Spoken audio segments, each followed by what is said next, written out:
Hello and welcome to this tutorial from Rusty Mango Design. In this tutorial we're going to look at how you insert images and other media files onto the pages of your website. As you can see, I'm already in the dashboard, so I'm going to go and select the page where I'm going to insert the image. So I click on the Pages button in the main menu, bringing up the listing of all my pages, and I select the page on which I want to put the image by clicking on its name here. Okay, so this is the edit page screen. To put my image in, I need to select the line where I'm going to put it down here in the content area. So I'm going to go to the end of this line here and just click so that my cursor flashes there. And I'm going to go up to the Add Media button above my icons. By clicking on the Add Media button, I bring up my media library. Now these images are already on the site.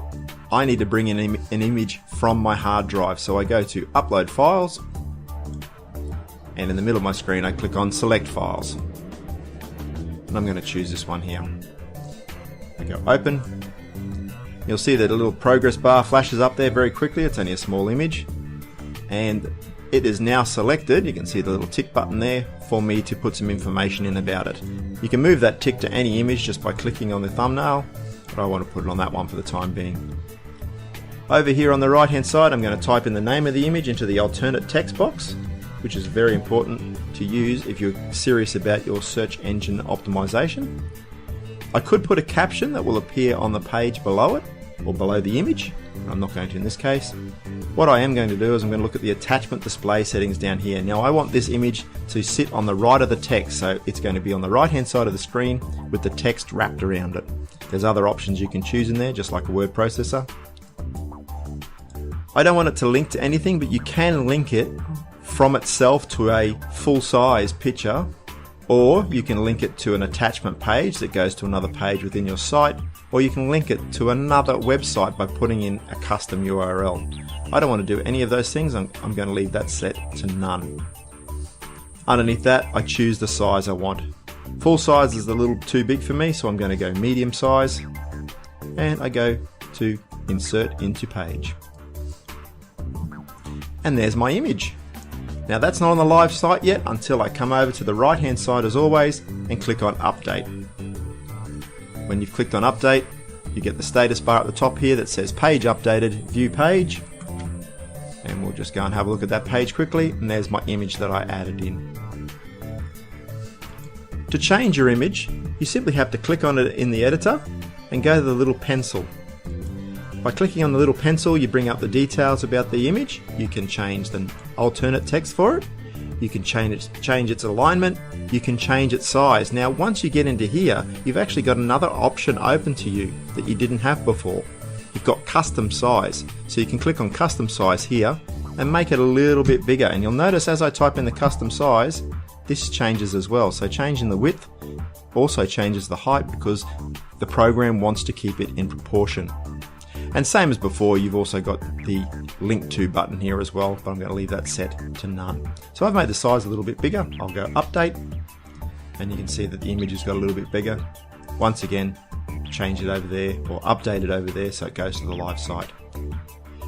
If you decide that you don't want that image on there at all, you have a big cross at the end of your bar here. Just go Remove and the image is gone.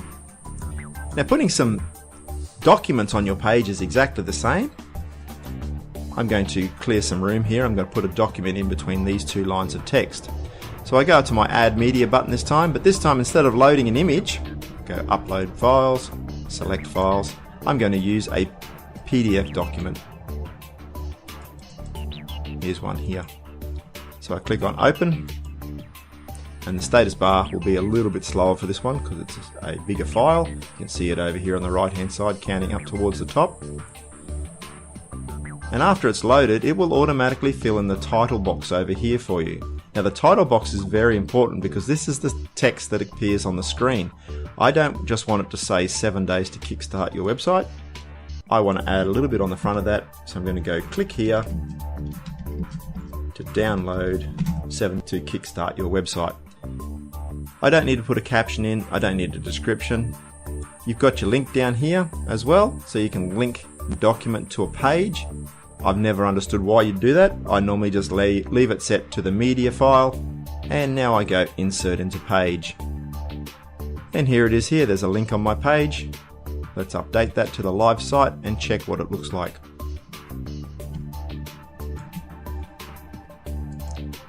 And here's my link in here. Click, will automatically download the file, and I just use the back button to return to my site. If you decide you want to get rid of that link in future, you can just simply highlight it. You've got a little bar that jumps up here and with an X on the end, and that takes the link off. And now I just highlight the text and press delete to remove the actual text of the link. Update again, and that file's now gone from my main web page. And that's how you add media to the pages of your website.